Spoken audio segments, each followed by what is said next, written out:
They want to kill me, and they try many times. They killed some of my sources. Cuentan muertos, que cuentan casquillos, cuentan detenidos. En Río 12 contamos personas, contar la tragedia que se vive cotidianamente en estas ciudades.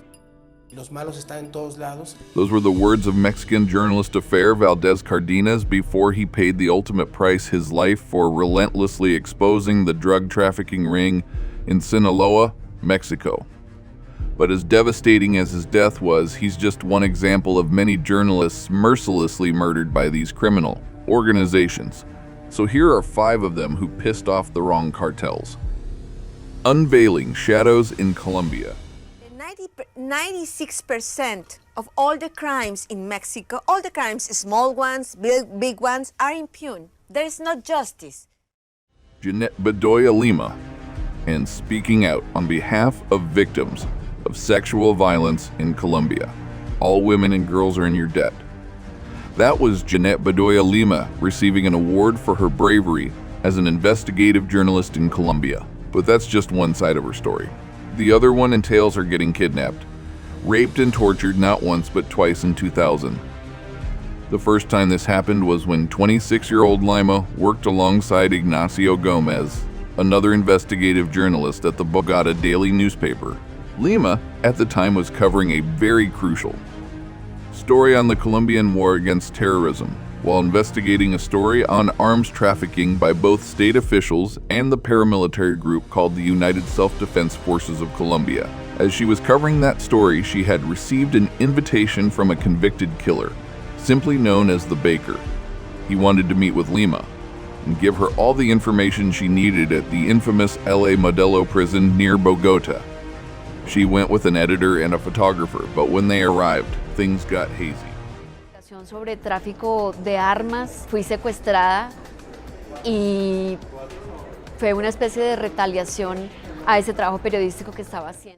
Both the photographer and the editor mindlessly stepped out for a few minutes while they awaited clearance from prison wards to enter the facility, but by the time they got back, Lima was gone.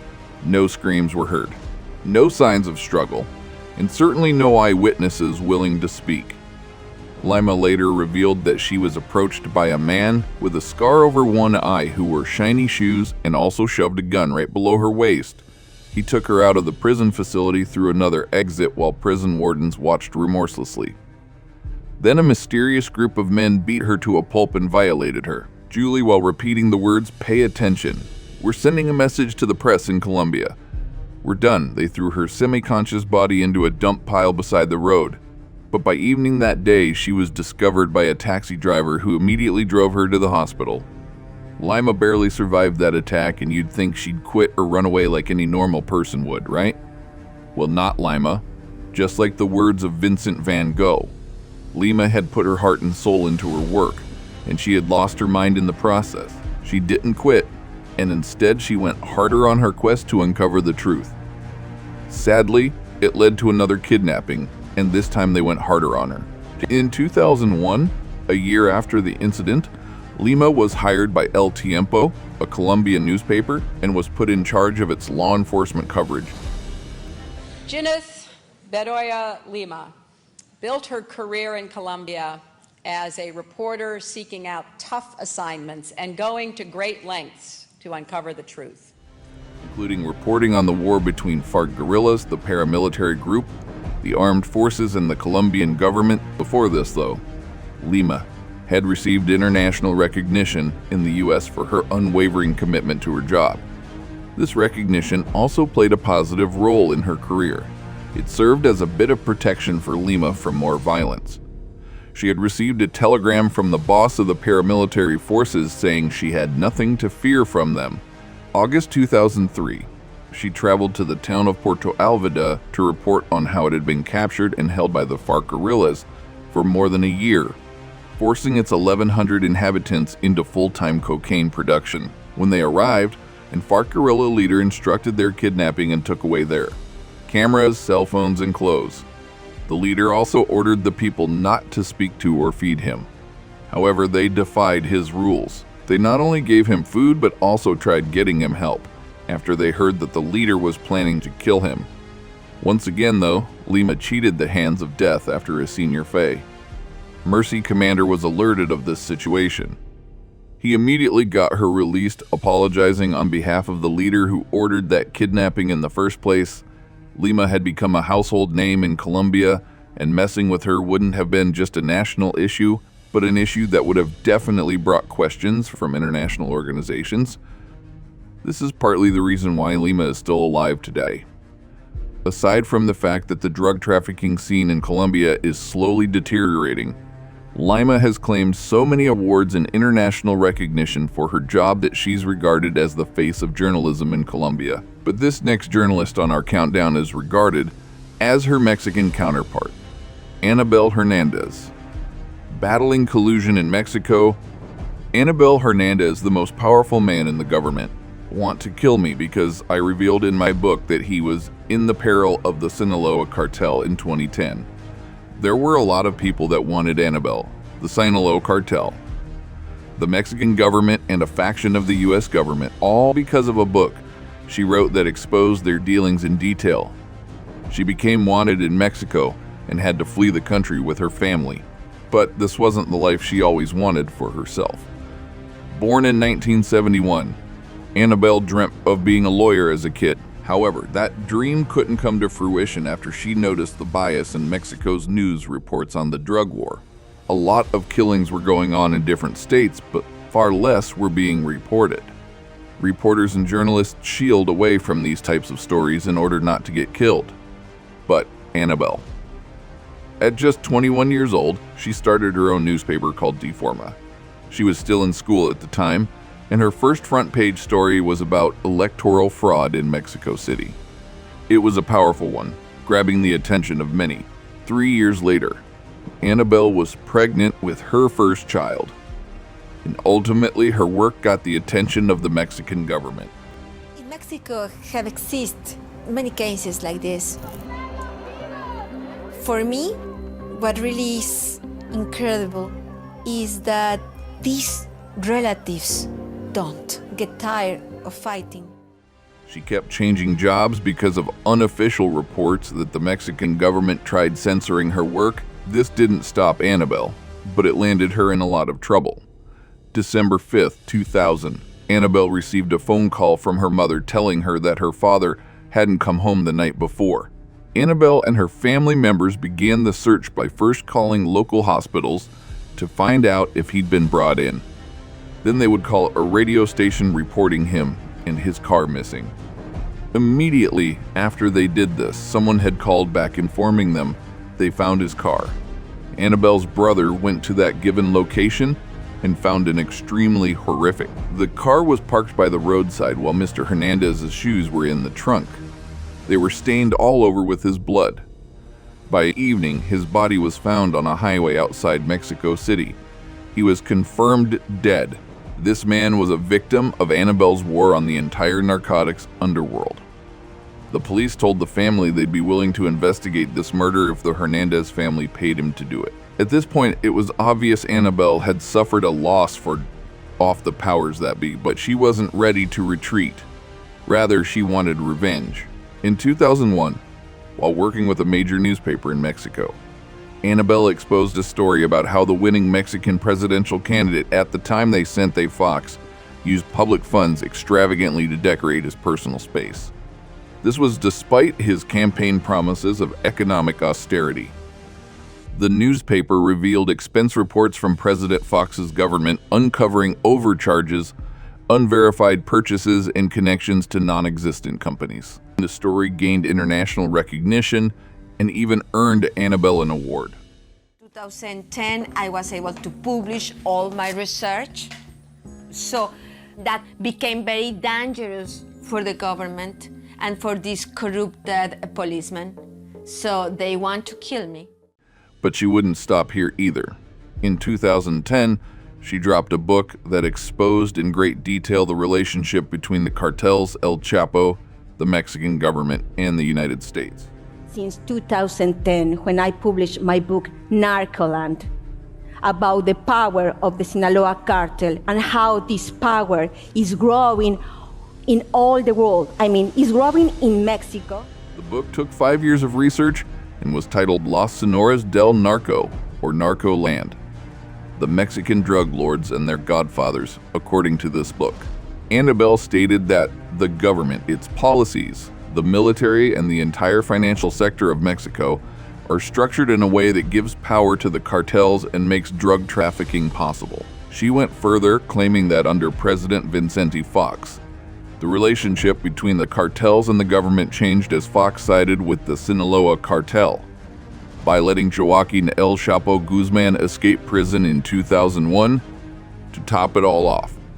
She claimed the DEA had a secret deal with traffickers in the illegal importation of fentanyl and methamphetamine, claiming the agencies make billions of dollars off this trade in the U.S. and Annabelle was like a one-man army ready to burn the entire narcotics underworld to the ground. Sadly, they fired back. Annabelle received multiple death threats from the government of Mexico itself. One of the officers she specifically exposed, Genaro Garcia Luna, who apparently fooled Mexicans by claiming he fight against drug cartels. Meanwhile, he was receiving millions of dollars in bribes from the Sinaloa cartel trying to assassinate her. He sent his men to her home, but lucky for her, she was out that day and had escaped death.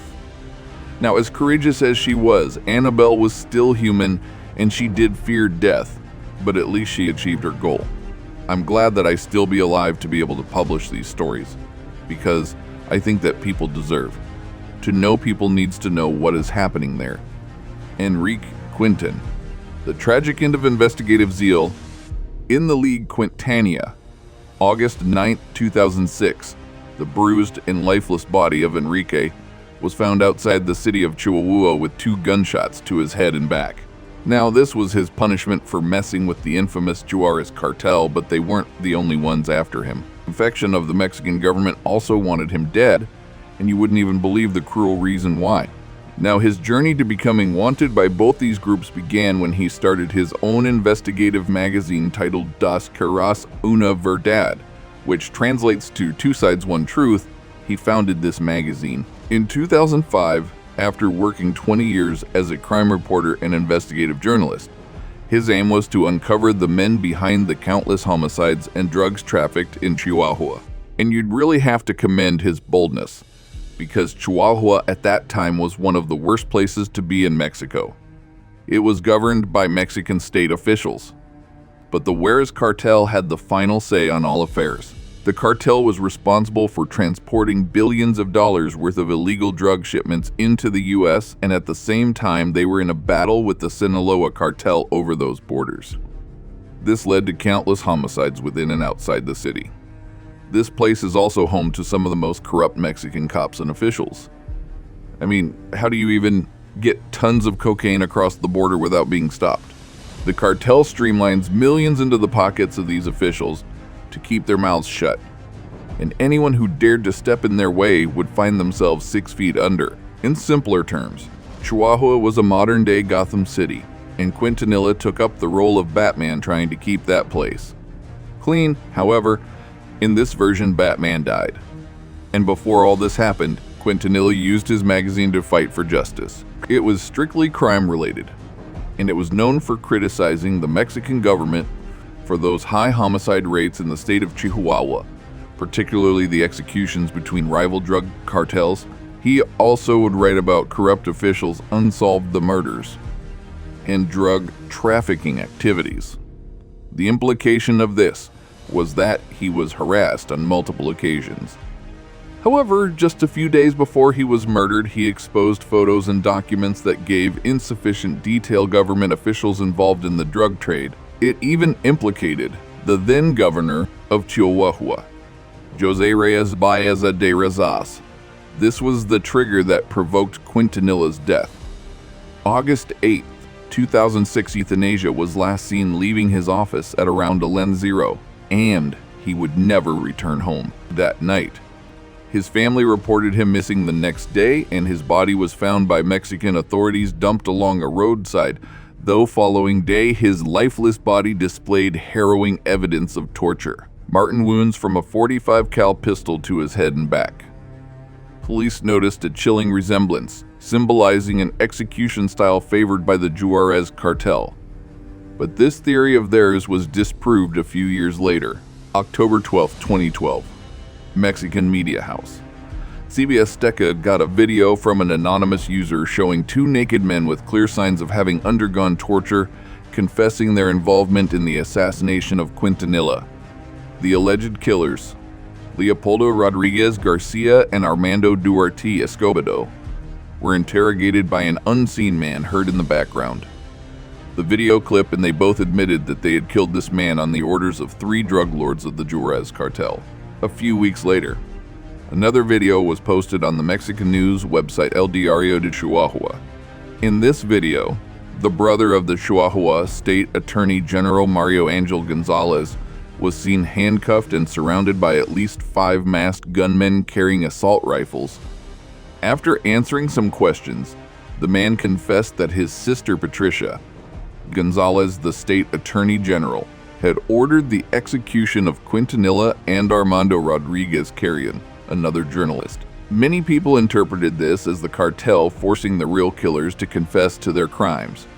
They tried pinning his death on the cartel, but they in turn produced the real killers.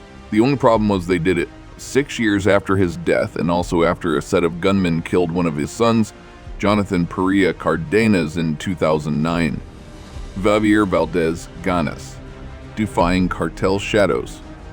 In the skies over Cardenas, tragedy struck on May 15, 2017, as an unidentified assailant brutally shot Javier 12 times in Culiacan, Sinaloa, bringing an end to his decades-long mission to expose the Sinaloa cartel and its activities. Born on April 14, 1967, in the very city where he met his fate, Javier grew up amid the rampant violence in the area: cocaine, meth, kidnapping, human trafficking, you name it. Unlike other teenagers who felt trapped, Javier had the courage to confront it. He earned a sociology degree from the Autonomous University of Sinaloa and became a reporter for national TV station Canal 3. He worked with a handful of news stations throughout the 90s, but how the air wasn't satisfied with their level of competence when it came to addressing the affairs of criminal organizations. And don't get me wrong, I'm not saying they were corrupt. I'm saying they were playing it safe, maybe too safe for Javier. So he would start his own newspaper called Video Dos, and this publication was a blessing and a curse for Cardenas. You know why? On one hand, he was able to uncover some of the deepest and dirtiest reports on organized crime. On the other, he became a huge target for these criminals. Regardless, he wasn't willing to stop exposing them. He published several books on drug trafficking. The former Mexican president Felipe Calderon had just resumed office and dispatched around 6,000 Mexican army soldiers to Michoacán and Sinaloa. Their aim: wipe out corruption. Now this was by far one of the most intense in Mexico's fight against drug trafficking. The streets were filled with blood, bullets, and dead bodies. More than 14,500 people died in a span of about 3 years. And still, with no guns or bodyguards, this man kept digging deep into the works and affairs of the Sinaloa cartel until they finally attacked. September 2009, unidentified assailants hurled a grenade into Rio Dos's facilities, causing substantial damage to that building. Thankfully, no one was injured.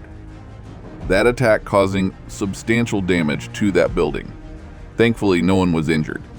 But that attack came as a result of a key publishing Cardenas made less than 24 hours prior. The piece was titled Hitman's Confession of an Assassin. Juarez, and believe me when I say the publication, caused a huge stir in public opinion. Remarkably, he continued exposing these individuals, and to his surprise, there were no fresh attacks or death threats on his or his family's life until he once again provoked the Sinaloa cartel in 2011. Affair was awarded the International Press Freedom Award by the Committee to Protect Journalists in New York in his acceptance speech. International Press Freedom Award to Javier Valdez Cardenas.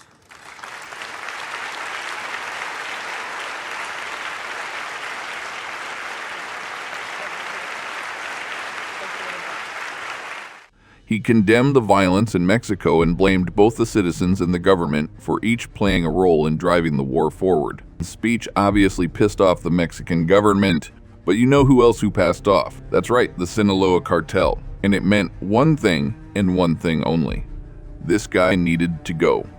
May 15th, 2017, Amir was mercilessly shot 12 times by an unidentified gunman around noon just a few blocks away from his office in Culiacan, Sinaloa. The Mexican authorities couldn't link anyone to the murder. No suspects, no leads, nothing.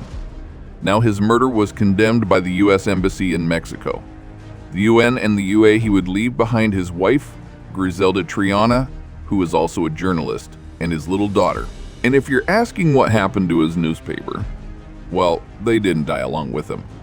It was continued by another news outlet, Forbidden Stories, in the German newspaper site online.